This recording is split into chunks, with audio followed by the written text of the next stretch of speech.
이 일 후에 내가 보니 각 나라와 족속과 백성과 방언에서 아무도 능히 셀 수 없는 큰 무리가 나와 흰옷을 입고 손에 종려가지를 들고 보좌 앞과 어린 양 앞에 서서 큰 소리로 외쳐 이르되 구원하심이 보좌에 앉으신 우리 하나님과 어린 양에게 있도다 하니 모든 천사가 보좌와 장로들과 네 생물의 주위에 서 있다가 보좌 앞에 엎드려 얼굴을 대고 하나님께 경배하여 이르되 아멘.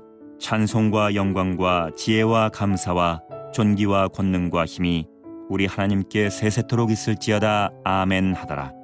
저는 오늘 여러분들에게 이 세상에서 가장 아름답고 거룩한 이름인 삼위 하나님에 대해서 말씀을 좀 드리기를 원합니다. 우리가 삼위 하나님 하면 우리가 누구를 생각합니까? 성부, 성자, 성령, 그 삼위일체. 그 성부, 성자, 성령은 각 위치를 가졌지만 한 하나님이십니다. 우리가 성삼위 하나님에 대해서 우리가 저번 주와 이번 주 통해서 말씀을 좀 나누기를 원하는데, 우리 저번 주 성령 하나님에 대해서 말씀을 같이 나눴어요. 성령 하나님의 역할이 뭐라고 그랬습니까? 그리스도를 드러내시는 분. 쉽게 말하면 우리가 오늘 강단에서 말씀을 들을 때 말씀을 들리게 할 뿐만 아니라 말씀을 이해하게 하고 깨닫게 하고 그 말씀대로 살아갈 수 있도록 우리를 인도하시는 하나님이 누구라고요? 성령 하나님. 성령 하나님 없으면 안 되겠죠. 성령 하나님이 말씀을 깨닫게 하고 말씀을 알게 하는 지혜와 계시의 영입니다. 자, 이렇게 성령 하나님이 그리스도를 드러내시는 하나님이라면, 그러면 성자 하나님과 성부 하나님은 각각 어떤 역할을 하실까에 대해서 같이 좀 말씀을 좀 나누기를 원합니다. 오늘 본문은요, 요한계시록이에요. 요한계시록 하면 우리가 참 어렵다 하는데, 오늘 이것은 제가 조금 설명을 드릴 테니까 머릿속에 한번 상상을 하면서 저를 따라오시면 되겠습니다. 오늘 저와 여러분이 읽은 내용은 사도 요한이 본 환상 중에 하나입니다. 사도 요한이 어떤 환상을 봤냐면 천상의 환상을 봅니다. 하나님의 나라, 이 지상이 아니라 천상, 구원받은 백성들이 머무는 하나님의 나라 환상을 봅니다. 근데 이렇게 환상을 보니까 뭐라고 성경에 기록되어 있냐면, 아무도 능히 셀 수 없는 수많은 무리들이 흰옷을 입고 손에 종려가지를 들고 보좌에 앉으신 하나님과 그 어린 양께 고백을 합니다. 무슨 고백을 하냐? 보좌에, 구원하심이 보좌에 앉으신 하나님과 어린 양께 있습니다 라고 큰 소리로 고백을 하자, 그 보좌에 둘러싼 24장로들과 수많은 천사들이 화답이라도 하듯이 일제히 얼굴을 땅에 대고 찬송과 존귀와 영광과 위엄이 다 하나님께 있습니다 이러면서 화답이라도 하듯이 그들도 하나님께 경배와 영광과 예배를 드리는 이 천상의 모습을 이 요한은 환상을 보게 됩니다. 여기서 우리는 조금 말씀을 좀 연구해 볼 필요가 있어요. 셀 수 없는 큰 무리들이 흰옷을 입고 손에 종려 가지를 들었다고 그랬습니다. 여러분, 흰옷을 입었다라는 것은 이것은 거룩과 구별을 의미합니다. 그리고 종려가지를 들었다고 하는 것은 전쟁에서 승리하여 개선할 때 그 왕을 향해서 축하할 때 종려가지를 흔들어 댑니다. 따라서 흰옷을 입고 종려가지를 흔들었다는 것은 뭘 의미하냐면, 이 천상에서, 이 하나님의 나라에서 구원받은 하나님의 백성들이 천상의 예배의 자리에서 왕 되신 하나님을 찬양하고 있는 광경을 이 사도 요한은 본 겁니다. 그리고 그 구원받은 자들이, 흰옷 입은 구원받은 승리한 하나님의 백성들이 하나님께 영광 올려드리는 모습을 저는 여러분에게 설명을 해드렸습니다. 바로 요한이 그 환상을 본 것입니다. 자, 그렇다면 수많은 무리들이 가지를 흔들면서 뭐라고 고백했습니까? 뭐라고 고백했어요? 구원하심이 누구에게 있습니까? 보좌에 앉으신 하나님과 어린 양께 있도다. 구원하심이 보좌에 앉으신 하나님과 어린 양께 있도다. 무슨 말입니까? 우리에게 허락하신 하나님의 구원은 성삼위 하나님께로부터 우리에게 주어졌다라는 것을 이야기를 합니다.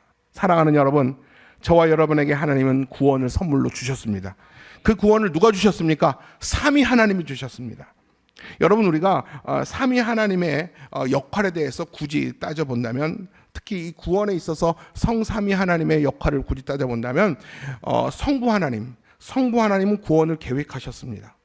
그리고 선택받은 자를 하나님이 구별하셨습니다.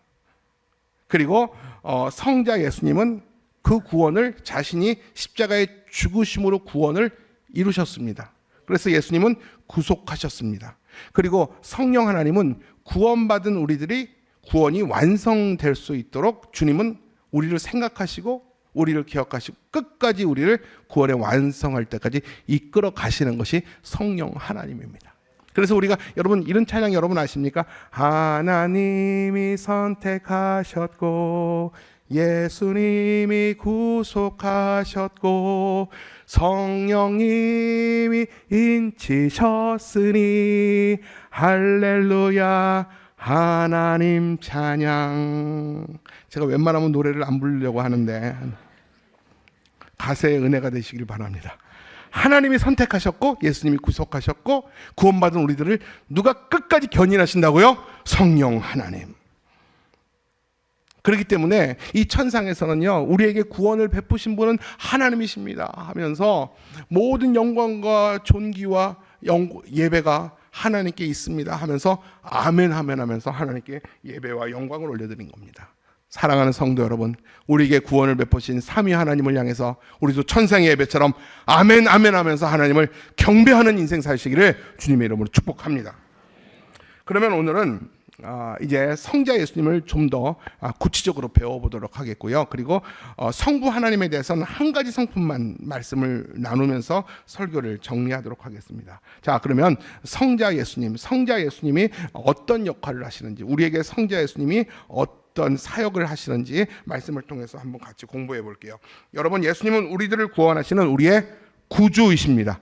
믿습니까, 여러분? Jesus is my savior. 예수님은 나의 구원자가 되십니다. 우리의 구원자가 아니라 누구의 구원자입니까? 나의 구원자이십니다. 우리의 죄를 위해서 십자가에 죽으신 것이 아니라 내 죄를 위해서 십자가에 죽으신 나의 구주가 되십니다. 여러분, 이 사실에 우리가 동의하셔야 되고 진심으로 아멘할 수 있어야 됩니다. 마태복음 1장 21절 말씀이에요. 시작.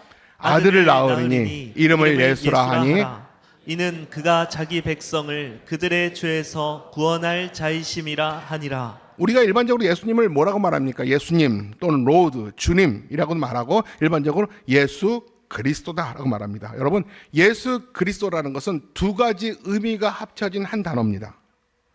예수라는 말의 의미가 있고요, 그리스도라는 말에 또 다른 의미가 있어요. 자, 우리가 일반적으로 예수 하면 그 이름의 뜻이 뭡니까? 한번 화면을 보서 같이 해볼까요? 같이 읽어볼게요. 시작. 자기 백성을 그들의 죄에서 구원할 자. 자기 백성을 그들의 죄에서 구원할 자. 이게 예수라는 이름의 뜻이에요. 그리고 그리스도의 이름의 뜻은 두 가지가 있어요. 신약의 언어인 헬러의 의미가 있고 구약의 언어인 히브리의 언어의 뜻이 다 다른데, 신약의 언어인 헬라어에서는 그리스도다, 이게 뭐냐면 한마디로 기름 부음 받은 자. 뭐라고요? 기름을 바른 자, 기름 부음 받은 자가 바로 그리스도고요. 또 구약의 히브리어에서는 그리스도가 누구냐? 메시아다, 구원자다, 구주다, 이렇게 해석이 됩니다.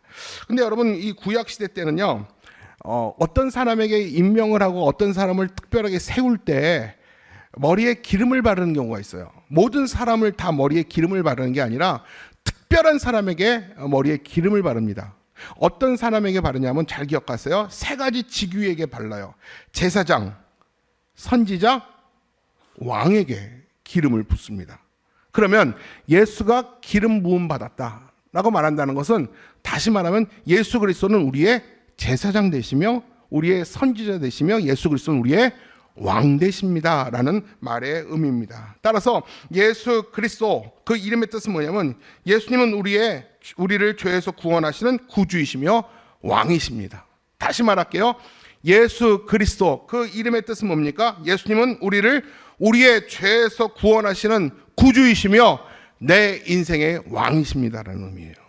따라서 여러분, 우리가 예수 그리스도 그 이름만 불러도 우리의 신앙의 고백이 되는 거예요. 예수 그리스도, 이것이 복음의 핵심입니다. 우리가 인내송 찬송할 때 지금은 안 부르지만 우리가 계속 인내송을 바꿔가죠. 우리가 무슨 찬양을 하냐면 예수는 그리스도, 예수는 주, 하나님의 영으로 예배드리리, 고백드리리. 여러분, 성령으로 말미암아 예수가 그리스도라고 고백할 수 있다라는 것입니다. 예배 자리에 나오신 여러분, 여러분에게 예수는 누구입니까? 예수는 그리스도입니다. 예수는 구주이십니다. 예수는 우리의 왕이십니다. 여러분, 이것이 신앙의 고백이에요. 다른 말이 다 필요가 없어요. 여러분, 어떤 상황에서 내가 어떤 결단을 내릴 때 너에게 예수는 누구인가? 라고 물어볼 때 예수는 나의 그리스도이십니다. 여러분, 무엇을 전해야 됩니까? 예수가 구주 되심을 전하는 것이 복음 아닙니까? 바로 여러분, 아침에 일어나서 예수 그리스도, 순간순간 예수는 그리스도, 여러분 주무실 때까지 예수는 그리스도라고 고백한다면 여러분 최고의 신앙의 고백을 하나님께 드리고 있는 것입니다. 근데 여러분, 예수가 그리스도라고 말하지 못하는 사람이 너무 많아요. 우리 한번 따라해 볼까요? 예수는 그리스도. 예수는 그리스도. 여러분, 이렇게 내가 진심으로 아무도 없을 때도 내가 예수는 그리스도십니다 라고 말할 수 있는 것은 내가 하고 싶다고 그렇게 되는 게 아니에요. 네 안에 누가 계셔야 됩니까? 성령이 그렇게 고백하게 하는 거예요. 성령이 아니고는 예수를 주라고 시인하고 고백할 수 없다고 성경은 말을 합니다. 여러분, 진심으로 예수는 내 안에 그리스도십니다. 진정 고백할 수 있다면 여러분 축하드립니다. 여러분 안에 누가 계십니까? 성령 하나님이 계신 것. 이것만으로도 여러분 행복한 여러분 되시길 바랍니다. 이것만으로도 내가 감사해야 될 이유입니다. 수많은 사람은 그 고백을 못해요. 그냥 하나니까 입술로는 그냥 열면서 할 수 있지만 진심으로 아무도 없을 땐 그 고백 못해요. 우리한테는 당연한 거잖아요. 너무 쉬운 거잖아요. 근데 성령이 없는 사람들은 그 고백을 못해요. 그리고 성경은 또 뭐라고 말하냐면 예수 외에 다른 이로서는 구원이 없다. 여러분 믿으십니까? 세상에 수많은 종교와 수많은 신들이 있지만 우리에게 유일한 구원자는 예수 그리스도밖에 없습니다. 여러분, 이것이 복음이에요. 이것이 진리입니다. 예수 외에도 복음이 있다고 하면 이건 이단이에요. 여러분, 구원은 예수 그리스도밖에 없는 줄 믿습니다. 사도행전 4장 12절 말씀이에요. 시작. 다른 이로서는 구원을 받을 수 없나니 천하 사람 중에 구원을 받을 만한 다른 이름을 우리에게 주신 일이 없음이라 하였다. 아멘. 우리가 그러니까 이 말씀에 목숨을 거는 거예요. 많은 것들은 타협합니다. 왜 기독교에만 구원이 있다고 하냐? 편협한 거 아니냐? 이 기독교는 너무나도 배타적이다. 여러분, 진리는 하나예요. 그러니까 진리 아닙니까? 예수 그리스도 외에는 구원이 없습니다. 여러분, 목에 칼이 들어와도 이 사실을 고백하는 여러분 되시길 바라요. 이 사실도 누가 고백하게 합니까? 성령 하나님이 고백하게 하는 거예요. 여러분, 만약에 목사님 나는 솔직히 이렇게 같이 말하라니까 말했지만 나는 솔직히 예수가 그리스도고 예수가 내 인생의 유일한 구원자라는 사실에 내가 동의가 안 됩니다. 혹시 그런 분이 계시다면 여러분 제가 알려드릴게요. 성령을 구하세요. 성령 하나님, 나도 예수가 그리스도라는 사실 앞에 내가 감격하고 싶습니다. 여러분 구하세요. 예수는 그리스도입니다. 여러분 목에 칼이 들어와도 내가 죽는 순간이 있어도 내 의식이 사라지는 순간에도 예수는 그리스도라고 고백할 수 있는 여러분들 되시기를 바랍니다. 따라서 오늘 내가 여러분 평생에 우리의 소원이 뭐냐면 평생 나를 그리스도로 인도하는 내 구원을 이루어 가시는 성령님 의지하며 예수 그리스도의 이름 붙들고 날 위해서 십자가에 지신 예수님의 십자가의 사랑을 기억하며 살다가 언제라도 주님 부르실 때 영광스럽게 나아가는 저와 여러분 모두가 되기를 주님의 이름으로 축원합니다. 축원합니다. 그 예수의 이름 붙드세요. 예수의 이름이 나를 살리는 이름입니다. 제가 2주 전에 인생을 무엇에 비유한 적이 있습니까? 항해에 비유한 적이 있습니다. 여러분 기억나십니까? 우리는 우리에게 주어진 항해를 마쳐야 됩니다. 중간에 멈출 수 없고 포기할 수 없습니다. 힘들어도 아무리 큰 풍랑이 있고 큰 너울이 있고 큰 파도가 쳐도 우리는 우리에게 맡겨진 항해를 마쳐야 됩니다. 근데 그 항해는 절대적으로 만만치 않다는 거죠. 잔잔한 바닷길이 아니라는 것이죠. 혹 지금 내 삶의 바다가 잔잔하다고 여러분 안심하지 마세요. 그 잔잔함이 곧 큰 풍랑이 올 수 있는 폭풍 전야일 수 있습니다. 제가 여러분 그렇게 바라지 않아요. 여러분 잔잔한 사람 손 들어보세요. 손 들면 절대 그렇지 않습니다. 큰 풍랑이 일어날지어다 이렇게 내가 여러분에게 바라지 않아요. 근데 누구는 이미 큰 풍랑을 맞이하고 여기까지 오신 분이 있고 지금도 큰 풍랑을 맞이한 분도 계시고 이제 큰 풍랑을 맞이할 수 있어요. 인생의 풍량 보존의 법칙이 있어요. 풍랑 질량 보존의 법칙. 그러니까 우리는 인생이기 때문에 이 땅에서 우리가 항해를 하기 때문에 풍랑을 피할 수가 없어요. 언제 오느냐, 이제 맞았냐, 앞으로 남았느냐 차이지. 여러분 오늘의 잔잔함이 평생 잔잔하다는 보장은 절대 없습니다. 여러분 우리는 잔잔한 바닷길을 원하지만 우리의 원함과 기대와 상관없이 정말 기습적으로 큰 풍랑이 일어납니다. 기습적으로. 그래서 굉장히 당황스러울 때가 있죠. 이렇게 인생이 끝나는가 보다. 이렇게 정말 당황스러운 상황이 자주자주 오곤 합니다. 실제로 어두운 밤 폭풍 속에서 크지 않은 고깃배가 큰 풍랑을 만나 길을 잃었습니다. 선원들은 필사적으로 길을 찾으려 했지만 길을 찾을 수가 없었습니다. 배는 균형 잡힌 것조차 힘들 지경이 되어서 배가 넘어가고 배가 이제 침몰되기 직전이었습니다. 그런데 저 멀리서 흐릿하게 항구의 불빛이 깜빡거리며 보이기 시작합니다. 선원들은 들고 있었던 나침판과 이 지도를 다 내려놓고 그들은 필사적으로 죽기 살기로 이 노를 붙들고 그 항구의 빛을 향해서 미친 듯이 노를 젓기 시작합니다. 결국 그들의 노력의 결과로 그들은 생명을 얻게 됩니다. 여러분 우리의 인생도 마찬가지입니다. 우리가 인생에 치여 살 소망이 다 끊어질 때가 있어요. 아무도 없고 이 고독한 망망대에 나 혼자라는 생각이 들 때가 있습니다.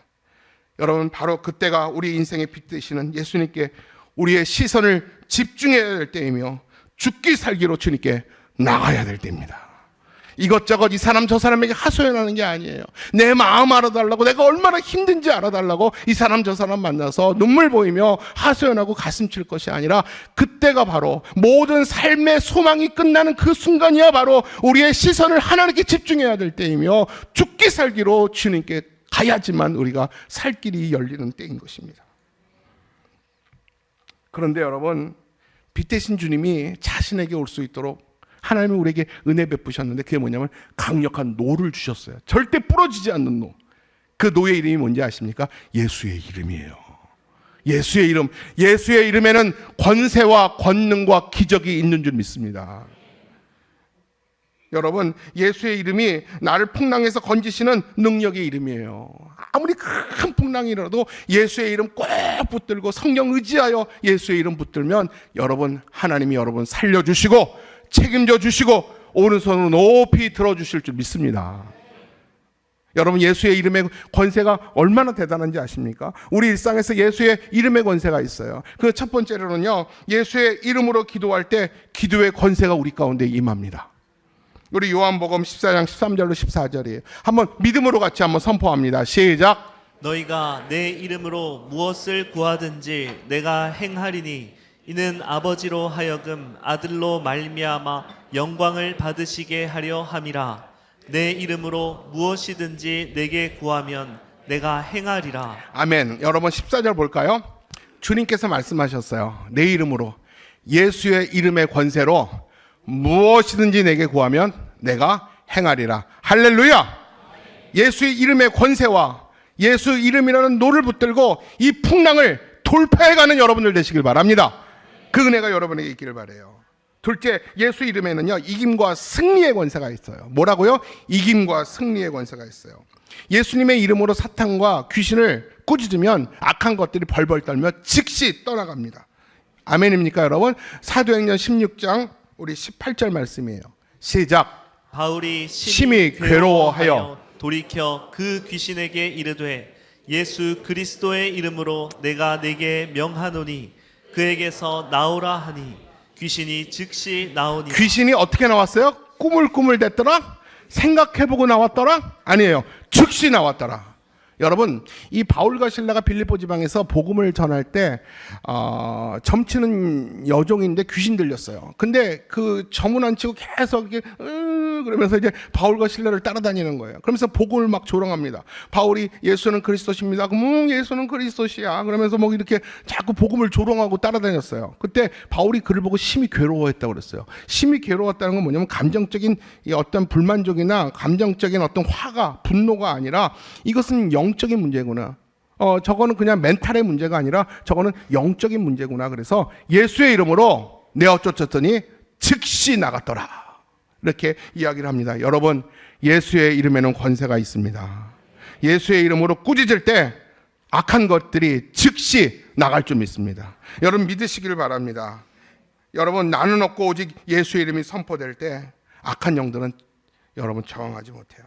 오늘날 사탄은요, 우리가 가진 이 진리를 왜곡하고 성도들을 미혹합니다.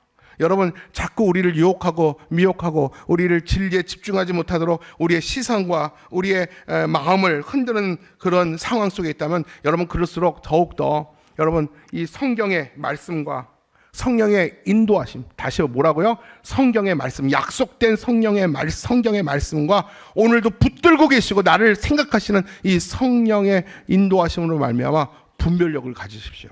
분별력을 가져서 저게 사람의 문제인지 그 사람 뒤에 역사하는 영적인 귀신의 문제인지 판별하시고, 이것이 영적인 문제라면 여러분 예수의 이름으로 모든 문제를 돌파하시길 바랍니다. 이기셔야 돼요. 피하면 안 됩니다. 이게 영적인 문제라면 여러분 피하면 더 크게 나를 두렵게 하고 더 크게 우리를 따라옵니다. 그래서 혈과 육에 속한 전쟁이 아니라 이게 영적인 문제라면 어떡하라고요? 우리에게 무슨 권세가 있습니까? 예수 이름의 권세. 나는 없지만, 내 이름은 아니지만 나세렛 예수의 이름으로 명하노니 악한 것들아 떠나갈지어다.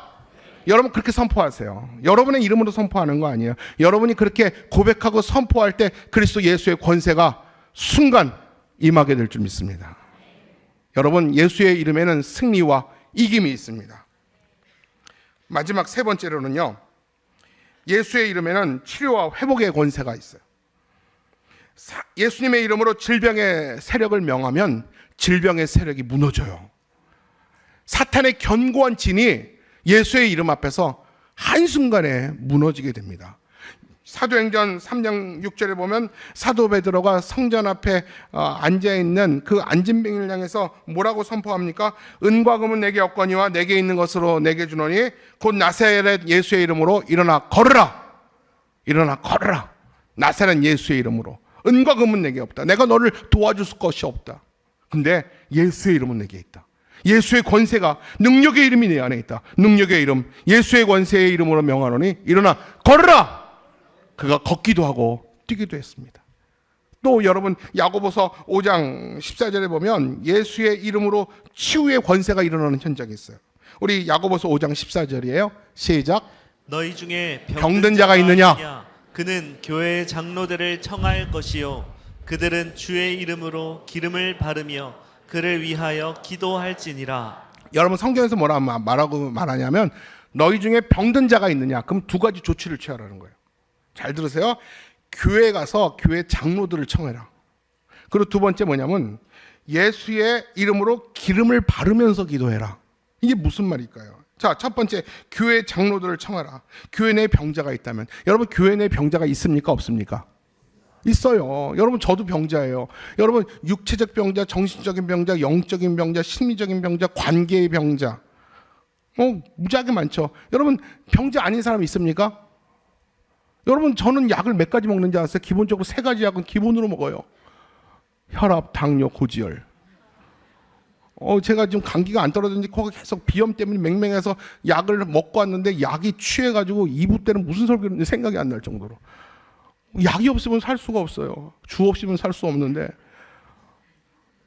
약 없이는 살 수가 없는 우리 모두는 다 연약하고 이렇게 무능한 자들이잖아요. 여러분 이 병든 자가 있어요. 병든 자가 있으면 어떡하라는 거 아닙니까? 성경에서 말하면 스스로 해결하지 마라. 신앙생활하면서 교회 생활하면서 만나는 시험과 마음의 상처와 연약함과 아픔이 있다면 절대 스스로 해결하지 말고 교회에 요청하라는 것입니다. 여러분, 신앙생활은 절대 혼자 하는 게 아니에요. 공동체성이 중요해요. 여러분, 믿음의 공동체 안에 들어와 교회 장로들을 청하여 함께 기도하라는 겁니다. 여기서 장로란 행정, 직무적인 장로가 아니에요. 그 직분이 장로가 아니라 영적 돌봄이 있는 영적 지도자들을 청하라는 거예요. 순장님이 될 수 있고 목회자가 될 수도 있죠. 여러분, 신앙생활 하면서 사람들에게 시험이나 말로 상처를 받을 때가 있습니까? 없습니까? 있죠. 여러분, 저는 상처를 받을 것 같아요? 안 받을 것 같아요? 여러분들한테 무지하게 받아요. 무지하게 받아요. 제가 이래봐도 굉장히 예민한 사람이거든. 마음이 여려요. 제가 뭐 믿을지 안 믿을지 모르겠지만 저는 굉장히 마음이 여려서 목사님 반갑다고 툭 하는 농담에 제가 상처를 받기도 해요. 여러분, 왜 성도들이 상처를 받을까요? 받는 게 당연할까요? 안 받는 게 당연할까요? 받는 게 당연하죠. 받는 게 당연하죠. 우리 집사람은요, 저랑 평생을 살았는데 저한테도 지금도 상처를 받아요. 저는 농담으로 했는데 굉장히 상처가 돼서 뭐 토라져가 있으면 분명히 무슨 말에 상처가 된 거야. 나는 모르겠어요. 난 그냥 일상의 언어로 얘기하는데. 근데 여전히 기대감이 있으면 상처가 있어요. 여러분, 하나님은 안 보이고 사람은 보이잖아. 그러니까 보이는 사람한테 상처를 받을 수밖에 없어요.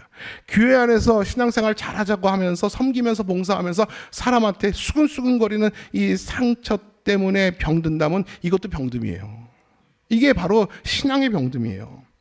그렇다고 나 교회 안 다녀, 다락방 끊어버리고 훈련 끊어버리고 다른 교회 가버린다고 여러분 그 병이 치유됩니까? 그렇지 않다는 거예요. 공동체 안에 들어오는 거예요. 무슨 일이 있어도 신앙의 연대 안에 들어와야 돼요. 떨어지면 죽어요. 떨어지면 죽어요. 무슨 일이 있어도 내가 이런 일 때문에 내 마음이 시험 듭니다. 목사님, 내가 이래서 너무 힘들어요. 여러분 괜찮아요. 부끄럽게 생각하지 말고 순장님한테 찾아가세요. 순장님은 여러분의 영적 어머니예요. 괜찮아요. 찾아가서 나의 힘듦을 얘기하세요. 그리고 함께 기도해달라고 부탁하세요. 여러분, 이것이 바로 교회 가서 장로를 청하여 기도하는 거예요. 여러분, 믿음의 연대 있잖아요. 이천신학교회는 든든한 믿음의 울타리 있잖아요. 우리 목사님들 계시잖아요. 어떤 문제라도 여러분 목사님들한테 요청하세요. 순장님들 요청하세요. 달려와서 어머니의 마음으로 여러분 기도로 도울 줄 믿습니다.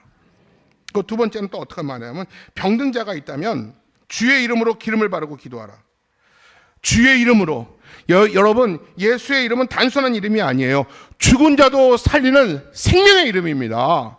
능력과 기적의 이름이잖아요. 여러분, 기름을 바르는 것은 병을 치료하는 역할이 있어요. 여러분, 전에 말씀드렸죠. 선한 사마리아인, 그 유대인이 강도를 만나서 거의 죽을 뻔했을 때 선한 사마리아인이 기름을 상처에 발라줬다고 그랬어요. 맞죠? 그래서 이 기름은 상처 치료 역할도 있습니다. 근데 여기서 그냥 기름이 아니라 주의 이름으로 기름을 바르며 기도하라. 주의 이름으로 기름을 바르며. 이게 뭐냐면 성령의 기름 부으심을 간구하라는 것입니다. 병든 자가 있느냐? 마음의 병든 자가 있느냐? 신앙의 병든 자가 있느냐? 육체의 병든 자가 있느냐? 그렇다면 주의 이름으로 기름을 바르고 기도하라. 성령의 기름 부으심을 사모하면서 성령의 기름 부으심을 간구하면서 기도할 때 하나님이 회복이 일어날 줄 믿습니다. 여러분, 예수의 이름에 권세가 있어요. 주의 이름을 부르면 성령의 기름 부으심이 있습니다. 여러분, 그 증거가 뭔지 아십니까? 사무엘상 16장 13절이에요. 다윗이 어떻게 기름 부으심을 입나 보세요. 시작. 사무엘이 기름 뿔병을 가져다가 그의 형제 중에서 그에게 부었더니 이날 이후로 다윗이 여호와의 영에게 크게 감동되니라. 사무엘이 떠나서 라마로 가니라. 성령의 기름 부으심이에요. 저와 여러분, 우리 모두가 성령의 기름 부으심을 날마다 경험하길 바랍니다. 기도할 때 성령의 기름 부으심을 간구하십시오. 주여, 무능하고 연약한 나에게 성령의 기름을 부어 주셔서 나를 회복시켜 주옵소서. 내 모든 육체와 정신과 영적인 질병이 치유되게 하여 주옵소서. 여러분, 성령의 기름 부으심을 간구하시길 바랍니다. 지금까지 성자 예수님에 관한 이야기를 길게 했다면 성부 하나님에 대한 이야기를 아주 짧게 3분 만에 끝내겠습니다. 제가 약속하면 지키는 거 아시죠? 자, 이제 성부 하나님에 대해서 얘기할게요. 성부 하나님의 한 가지 속성만 제가 소개하고 마칠게요. 성부 하나님은 누구냐면 우리의 아버지십니다. 성부 하나님이 누구라고요? 우리의 아버지. 성부 하나님 멀고 먼 하나님이 아니라 성령 하나님은 나와 가장 친밀한, 내가 아빠라고 부를 수 있는 그 아버지가 성부 하나님이라는 겁니다. 그 하나님이 성부 하나님이라고 누가 알려줬습니까? 예수님이 알려주셨어요. 예수님이 우리에게 가르쳐 주셨어요. 너는 하나님의 자녀고 너의 부모는 아버지 하나님이다 라고 이야기를 해줍니다. 여러분, 구약시대 때는 하나님을 하나님이라고 부르지 못했어요. 제가 전에 말했잖아요. 야훼라는 말을 감히 쓸 수 없었고 아도나이라고 불렀어요. 근데 그런 하나님을 향해서 아버지라고 말하는 것만큼 불경이 어디 있습니까? 근데 예수님이 이 땅에 오셔서 우리에게 뭐라고 알려주시냐면 하나님은 내 아버지다. 자, 성경에서 하나님이 내 아버지라는 사실을 성경에서 굉장히 많은 구절에 소개가 되고 있는데 내가 대표적인 구절 3개를 들 테니까 여러분, 하나님이 여러분 아버지 되심에 감사하시길 바랍니다. 자, 성경 구절 보여줄까요? 같이 3구절 같이 읽을게요. 시작. 너희는 이렇게 기도하라. 하늘에 계신 우리 아버지여, 하늘에 계신 너희 아버지께 영광을 돌리게 하라. 하늘에 계신 너희 아버지의 온전하심과 같이 너희도 온전하라. 여러분, 제가 물어보니까 대답해 보세요. 성부 하나님은 저와 여러분의 누구십니까? 아버지 되십니다. 아멘입니까? 여러분, 성부 하나님은 멀리 계시고 나를 모르시는 분이 아니라 나를 이 세상에서 제일 사랑하시는 하나님이 성부 내 하나님이신 줄 믿습니다. 여러분, 저는 어떤 신앙으로 사냐면 하나님이 여러분을 더 사랑하실 것 같아요? 성부 하나님이 나를 더 사랑하실 것 같아요? 한번 솔직히 대답해 보세요. 여러분, 성부 하나님이 여러분을 더 사랑할 것 같습니까? 홍 목사를 더 사랑할 것 같습니까? 목사님을요? 여러분, 그렇지 않아요. 서로 착각하면 돼요. 하나님이 우리 신학교에 여러분도 사랑하지만 날 더 사랑해요. 아멘 좀 해주세요. 여러분도 그렇게 생각하시면 돼요. 하나님이 홍 목사님보다 나를 더 사랑하십니다. 하나님이 우리를 사랑하는 것보다 우리보다 나를 더 사랑하십니다. 여러분, 그런 믿음과 신앙으로 산다면 우리는 결코 흔들리지 않을 줄 믿습니다. 하나님은 우리의 아버지가 됐어요. 우리의 영성이 살아있는 한, 하나님과 우리의 관계가 문제가 없는 한, 우리가 인생을 살면서 풍랑을 만날 때 있죠. 진짜 외로울 때가 있잖아요. 극심한 외로움 가운데 있을 때 여러분 누가 찾습니까? 여러분, 수술대에서 이제 막 차가운 침대에 누워서 수술실로 옮겨갈 때, 자 이제 마취약 들어갑니다. 그리고 여러분 이렇게 씌울 때 그 짧은 이 30초의 시간에 여러분 누굴 생각합니까? 여러분이 가장 의지하는 분이 생각이 나요. 그분이 아버지 되신 하나님이 되시길 바랍니다. 그 하나님을 향해서 잠깐의 10초의 시간이지만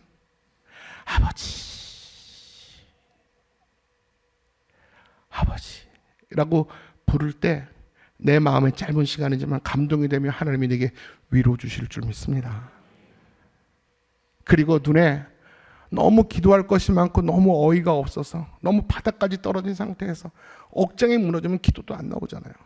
그때 하나님 하면 눈물이 핑 돌고 아버지의 따뜻한 안아주심의 체온을 여러분 느껴보신 적 있습니까?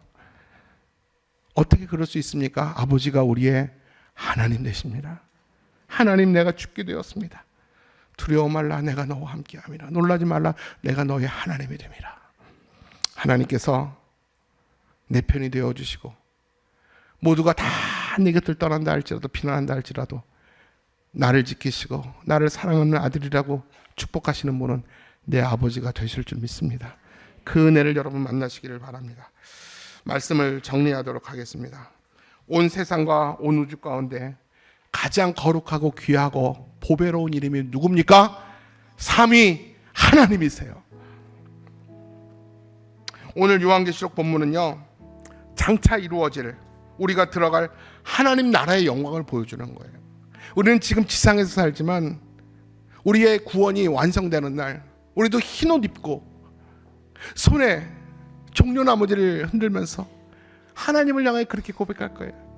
구원하심이 보좌에 앉으신 하나님과 어린 양께 있습니다. 하나님이 승리하셨습니다. 하나님이 이기셨습니다 하면서 하나님을 영원토록 찬송하는 그날이 곧 우리에게 있게 될 것입니다. 그 하나님의 나라는 삼위 하나님의 영광이 충만한 곳이며 모두가 찬송과 경배로 하나님께 영광 올려드리는 곳이 그 천상의 예배의 자리입니다. 우리는 이미 이 땅에서 하나님 나라를 미리 경험해 본 사람들이 오늘 이 예배가 천상의 예배와 이어져 있습니다. 오늘 우리가 살아 있으면서 천상의 하나님을 바라보며 예배할 때 이 예배가 바로 천상의 예배의 리허설인 것이죠.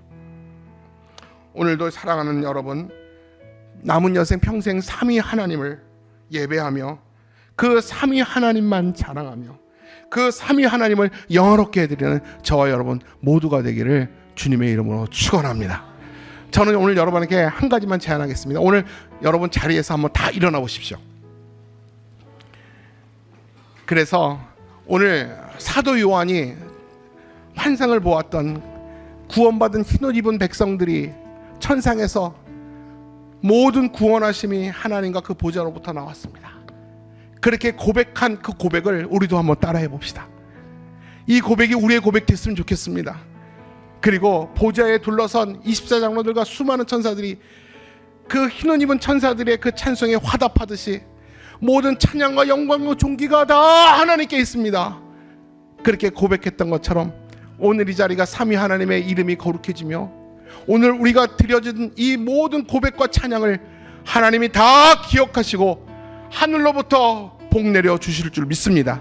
우리 한번 화면을 보면서 우리 7장 10절과 12절 말씀을 우리 한번 두 손 들고 같이 한번, 오늘 여기가 천상의 예배입니다. 오늘 여기 천상의 예배고 하나님께서 여러분의 고백을 들으실 줄 믿습니다. 우리 큰 소리로 우리 마음의 진심을 다해서 우리 두 절을 마음으로 고백합니다. 시작. 큰 소리로 외쳐 이르되 구원하심이 보좌에 앉으신 우리 하나님과 어린 양께 있도다 하니 이르되 아멘. 찬송과 영광과 지혜와 감사와 존귀와 권능과 힘이 우리 하나님께 세세토록 있을지어다. 아멘.